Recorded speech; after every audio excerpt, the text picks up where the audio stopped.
నేను సీఎం గారిని కలుద్దామని గత 5 సంవత్సరాలుగా ఎంతో ఆశించాను, ప్రార్థించాను. అయితే మొదటిసారిగా వారు ఎక్కడుంటారు చూద్దాం, వారు ఆఫీసులో ఉన్నారని ఇప్పుడే విజయసాయిరెడ్డి గారు నేనున్న నోవటెల్ హోటల్కి వస్తే మాట్లాడాం 20 minutes బ్యాక్. వారికి నేను ఇన్ఫార్మ్ చేశాను. విజయసాయిరెడ్డి గారు ఇన్ఫార్మ్ చేస్తాను అన్నారు. వెంటనే వారు కూడా బయలుదేరారు. ముఖ్యమంత్రి గారికి ఇన్ఫర్మేషన్ వెళ్ళగానే వారు పర్మిషన్ ఇస్తే కొద్ది నిమిషాలు వారిని కలిసి వారితో కొన్ని ఇంపార్టెంట్ ఒక 5-10 నిమిషాలు మాట్లాడాలని వచ్చాను. వారేమో పోలీసులు ఇంకా ఇన్ఫర్మేషన్ వెళ్ళలేదండి, వెయిట్ చేయమన్నారు. కారులో వెయిట్ చేస్తున్నాను, ఇక్కడ టీ తాగుతూ. విజయసాయిరెడ్డి గారితో నేను రెగ్యులర్గా మాట్లాడుతుంటాను. ఈరోజు ఇలాగ సీఎం గారు ఉన్నారట కదండి క్యాంప్ ఆఫీసులో, నేను వస్తున్నానని ఇన్ఫార్మ్ చేయమన్నారు. నేను కూడా ఇన్ఫార్మ్ చేస్తానన్నారు. కేఎన్ఆర్ అట ఎవరో,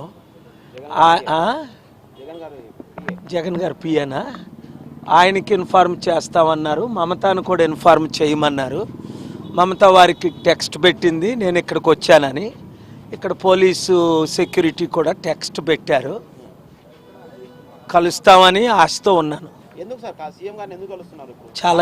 చాలా ఇంపార్టెంట్. కలిసిన తర్వాత అది అన్ని విషయాలు చెప్పవలసినవి ఉండవు. అది వారి అవకాశం ఇస్తే కలుస్తాం, విషయాలు మాట్లాడతాం. అది నేను ఆలోచించి వారితో చర్చించిన తర్వాత నేను మీతో విషయాలు మాట్లాడతాను. ఎలక్షన్ దగ్గరకు వస్తున్నాయి కదా, ఏమైనా పొత్తుల గురించి ఏమైనా మాట్లాడుకొచ్చారా, లేదంటే ఏమైనా సమస్యలా, ఏదని? చూడండి, రాష్ట్రం బాగుపడాలని సీఎం గారు కోరుకుంటున్నారు, నేను కోరుకుంటున్నాను, ప్రజలు కోరుకుంటున్నారు.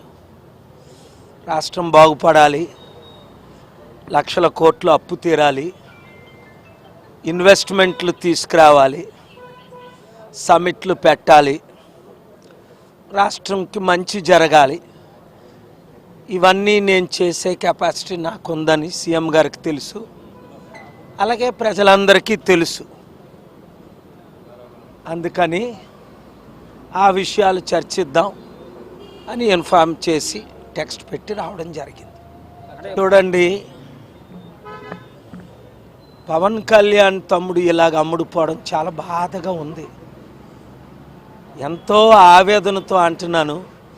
27% ఉన్న మనం కాపులు, 60% ఉన్న మన బీసీలు, 3% ఉన్న చంద్రబాబు నాయుడు కులానికో లేదా కుటుంబానికో అమ్ముడుపోవడం మంచిదా?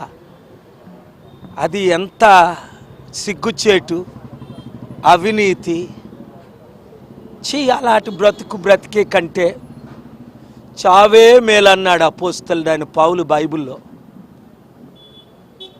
ఇప్పుడు ప్రజలేమో మార్పు కోరుకుంటున్నారు. చంద్రబాబు నాయుడు ఓల్డ్ స్టోరీ, 14 సంవత్సరాలు ముఖ్యమంత్రిగా ఆయన ఏం చేశారు? మన రాష్ట్రం కొత్త రాష్ట్రం ఏర్పడిన తర్వాత చంద్రబాబు నాయుడు గారు ఉద్యోగాలు తెచ్చారా? 5 లక్షల కోట్లు అప్పు చేశారు. కంపెనీలు పెట్టారా? ఏమి అభివృద్ధి కార్యక్రమాలు చంద్రబాబు నాయుడు గారు చేయలేదు. అది అందరికీ తెలుసు. ఇప్పుడు మరలా నోరిప్పితే మళ్ళీ జైల్లో పెడతారని మరలా మోదీతో పొత్తులు పెట్టుకోవడానికి తిరుగుతున్నారు.